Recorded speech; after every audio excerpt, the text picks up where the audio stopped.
Chapter 3 of the Art of Money Getting.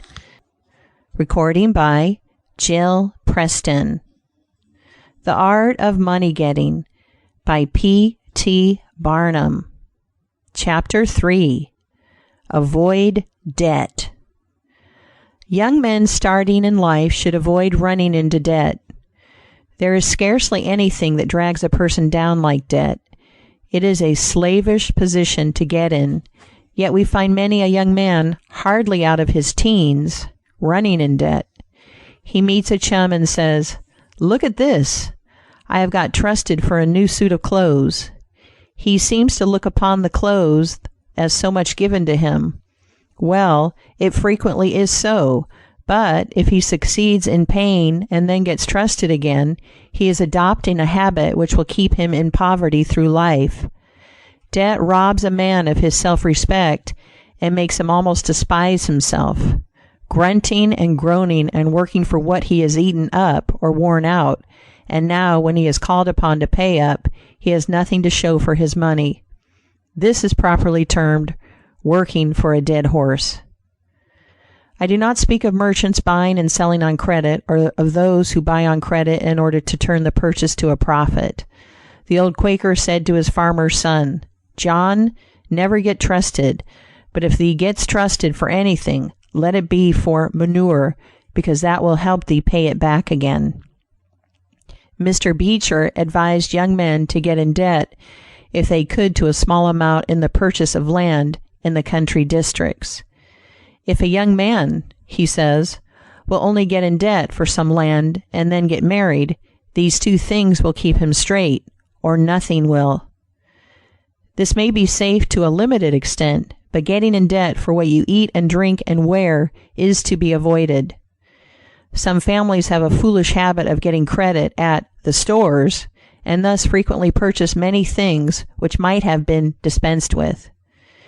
It is all very well to say, "I have got trusted for 60 days, and if I don't have the money, the creditor will think nothing about it."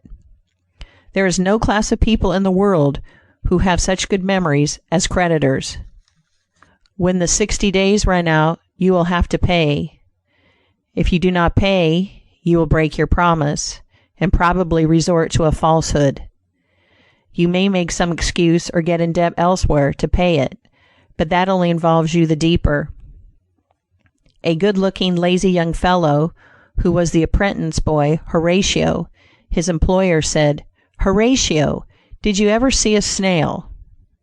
"I think I have," he drawled out. "You must have met him then, for I am sure you never overtook one," said the boss.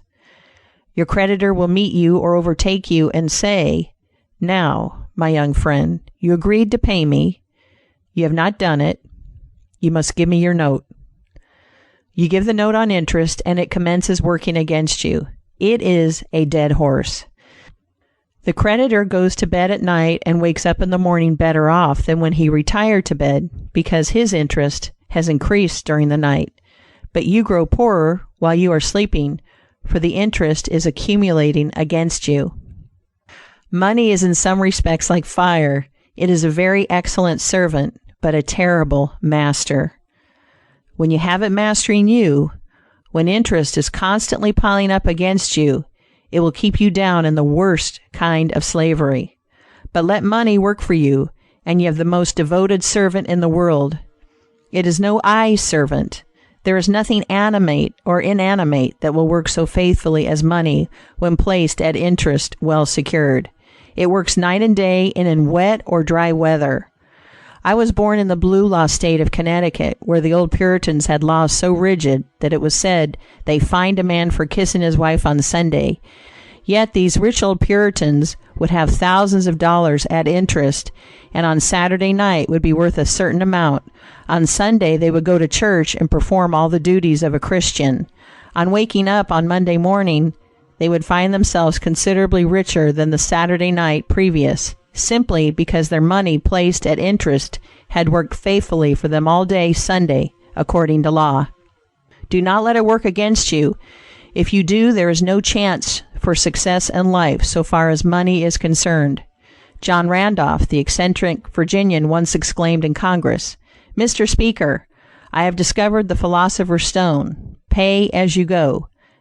This is, indeed, nearer to the philosopher's stone than any alchemist has ever yet arrived.